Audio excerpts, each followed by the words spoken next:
Hello everyone, welcome to my channel. I'm Weekly Bricks and we'll go back to another LEGO video. Now today, I'm going to be doing a set review on the LEGO Ideas 21324 number 32 Sesame Street. Now this set is for ages 18 and up, contains 1,367 pieces and retails for $120 in the US. It was released on November 1st, 2020 and contains 5 minifigures, technically 6 if you include Oscar there. And of course, I'd just like to remind you all to like the video, subscribe, and turn notifications on. It would really mean a lot to me. Now, without further ado, let's go ahead and let's get started with the review. Now, first of all, let's take all of the minifigures off. Voila! Now this set is definitely one of my favorite sets that I have in my entire collection. When I was a little kid, I absolutely loved Sesame Street. It was one of my favorite shows. So I'm really glad that I got this set because it's just so nostalgic for me and it's one of my favorite LEGO Ideas sets to date. Taking a closer look at the outside here, of course right here we've got the iconic 123 Sesame Street sign on this lamppost here, and I really love this. I love that both of these pieces here are printed. I feel like that was definitely needed for this set, and I'm really glad that they did that. And before we take a closer look at the buildings, we're going to take a look at Big Bird's nest here. I really love Big Bird's nest over here. There's a mailbox right here. It can come off pretty easily. It doesn't really like stand on any studs or anything. You can basically put it wherever you want on the build, but taking that away, we've got the iconic mailbox sitting right in front of the nest here, and the nest, if we take it off, it has Big Bird's teddy bear in there, and I really love that.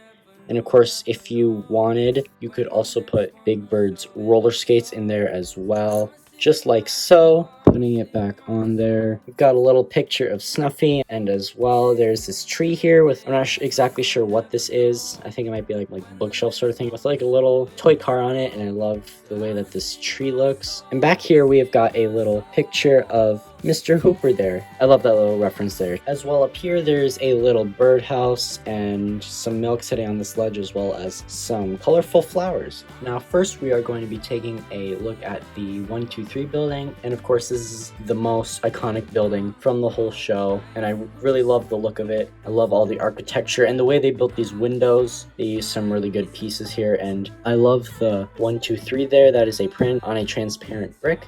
And as well, there's some foggy pearlescent pieces for these lights here from the dots theme. And just the door itself is super cool. And of course, the door opens up like so. And it's kind of difficult to get it to close, but you just got to make sure that both doors close at the same time so that they don't get stuck. Just like that. As well, over here, Oscar's little area. As you can tell, we've got Slimy here. One of my favorite characters from the show. He's just so cute. I love the little print there on the heart tile. I think that's super smart. And of course in here we've got Oscar's collection of trash, a tire rim, a garbage bag, and a little pizza box there. That is a print used across a lot of different sets. And of course this gate can open and close as you please. And one last thing before we look at the interior of the building, there is this little fire hydrant right next to Oscar's little area. Now, taking a look at the interior, I am very impressed with how they did this. First, we're going to take a look at Elmo's room on the bottom. In here, you've got, of course, the doors from the front, and as well over here, there is a little telephone. As well, there's a little bulletin board with some Easter eggs to Telly, as well as the space aliens. But then over here we have got Elmo's room. Going from left to right, we have got a little toy rocket here, as well as Dorothy, which is a print on a transparent minifigure head. I really love how they did that, and both of those are sitting on top of this drawer. And these pictures on the wall, I absolutely adore. This one on the top, there's Elmo, and there's also Elmo's dad. And on this bottom one here, there is Zoe as well as Rosita. On the floor here, Elmo's got a little toy train that you can take off. I really love the build for this. The little train track going around his bed, I think is super awesome. Over here, we've got Elmo's bed, which I really love the build for this, especially the bed head here. And there's a picture of, I guess you could say, the Golden Gate Bridge. It could really be any bridge. It's been used in a lot of sets, that print. And as well over here, we've got a little nightstand with what looks like to be like a basketball or something. I'm not quite sure. And as well as a lamp right here. Going up to the next level here, I'm gonna have to hold the camera since it's up high.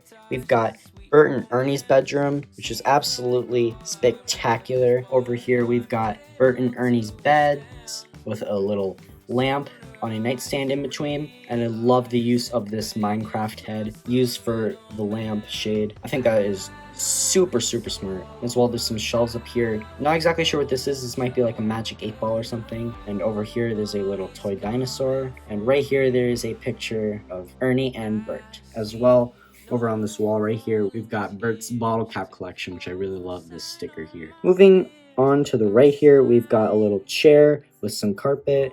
I really love the build for this chair, and there's this little book that says Cooking with Oatmeal. That's a sticker, and if we open it up, it's got a little recipe for some porridge, and that is a sticker as well. I think that's a really nice touch. I really love that.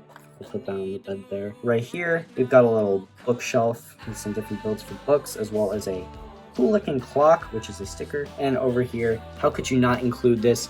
Ernie's iconic bathtub. I really love this. I love that they use this faucet piece here, and there's a little shower head there. And now moving up to the roof, we've got some smokestacks here, and as well over here we've got a little antenna.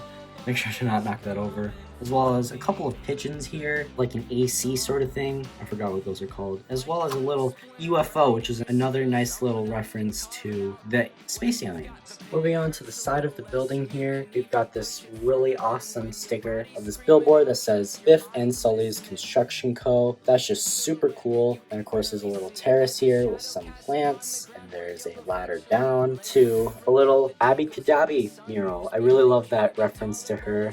And all the cute little plants and stuff, and the birdhouse, all the flowers, and even the little fairy wand there. I really love how colorful it is. Moving on to over here, it's kind of hard to get a good angle of this, but there is a little seating area right outside Hooper's store, a little chair and a table with this nice picnic blanket print. I really love that. And as well, there's a lamp post here. Really love the build for that, as well as a little orange and yellow plant. I also really love the build for this fencing right here with these skeleton legs, as well as these arch pieces. As well, over here we've got a little sticker that says, if you need it, Hooper's has it. Down here, it's kind of hard to get a good angle of it. I'm gonna move this lamp post out of the way, this table as well, to see that little yellow and black checkered sticker there. Moving on to the exterior of Hooper's store, I honestly didn't expect them to include this, and I really love how they included this little section of it. So it's got an opening door, you can open and close it, and if you take a closer look right by the door, there are a couple little newspapers there. This one says Sesame Street Daily,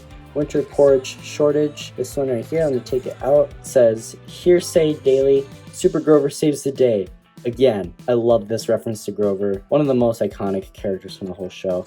As well, in here, there is a carrot, as well as a banana. Can't really get it out, but there you go. And here we've got the iconic Hooper's store sign, and as well, of course, there's the striped awning here. And taking a look at the inside here is really incredible. I love the little seat there, as well as a coffee cup and a coin. Moving over here, there's a cash register, as well as a shelf of different items, and I love all the little prints that they have here. Quite a few prints from the Docks theme, as well as some orange juice and a pack of peanuts. Moving up to Cookie Monster's apartment, I really love this little section here. It's got this nice little chair with a little ottoman and a cookie on the ground, and there's a little like old-fashioned TV with Guy Smiley on there, a couple of VHS tapes. And back here there's a golden frog and a golden statue, probably some trophies, as well as a golden bowl. I'm not exactly sure what that's meant to be. And as well, up here we've got a little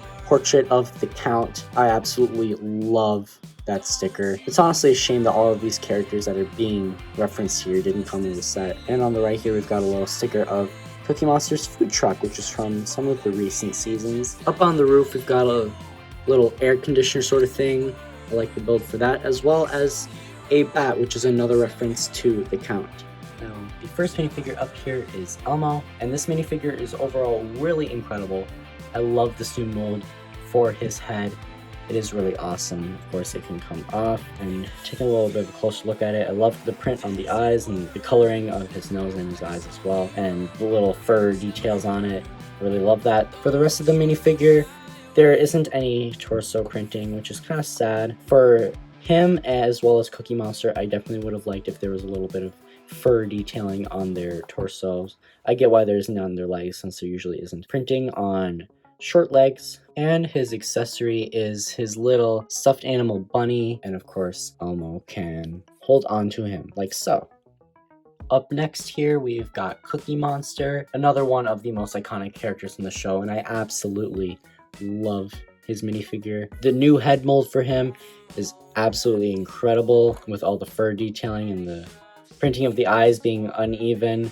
I absolutely love that. But he does have mid legs here so that he can move around. I really love that they gave him mid legs. I love how much LEGO has been using mid legs on a lot of characters in recent sets, and his accessory is none other than a cookie. Next minifigure up here is Ernie, and I really love this figure. Of course, you know, every single one of these characters, except for Oscar, has a new head mold. The attention to detail here is absolutely incredible.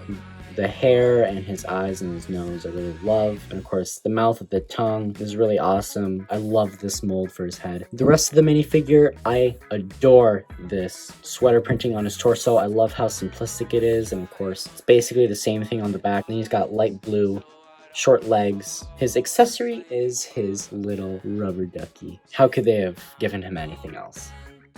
Next up here, we have got Bert. I honestly love this minifigure a lot better than Ernie, especially with this head mold, with his unibrow and his hair, and just all the attention to detail on his face, his eyes, his nose, and his mouth. But the best thing about this head, I gotta say, is the fact that they molded the collar in from his shirt. I really love that attention to detail there. And of course, putting it back on. The V-neck sweater printing on his torso is incredible with those stripes.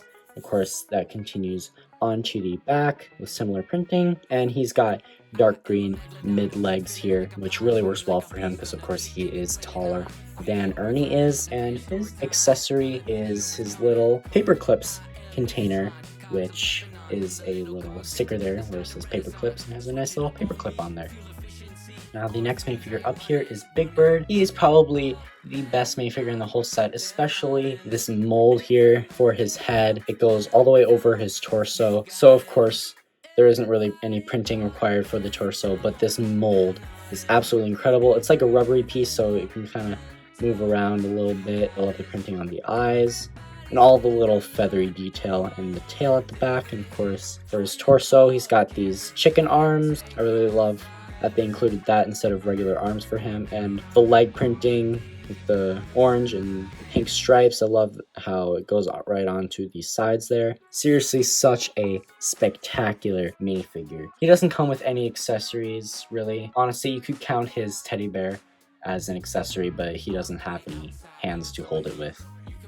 And very lastly here, we have got Oscar the Grouch, my favorite character from the show. Some people might not count this as a minifigure since he doesn't really have any minifigure parts, but I count him as a minifigure since he's a character from the show. So if you don't know how this works, so he's basically, his head is printed on the BB-8 body piece, and he's got a lime green minifigure head underneath, and that's how he's able to sit in his trash can and kind of move around a little bit. Got a lid on top of his head, as well as he's in this trash can piece, which has been used for many years in many different sets. And I really love the printing for his head here and his iconic little scowl there.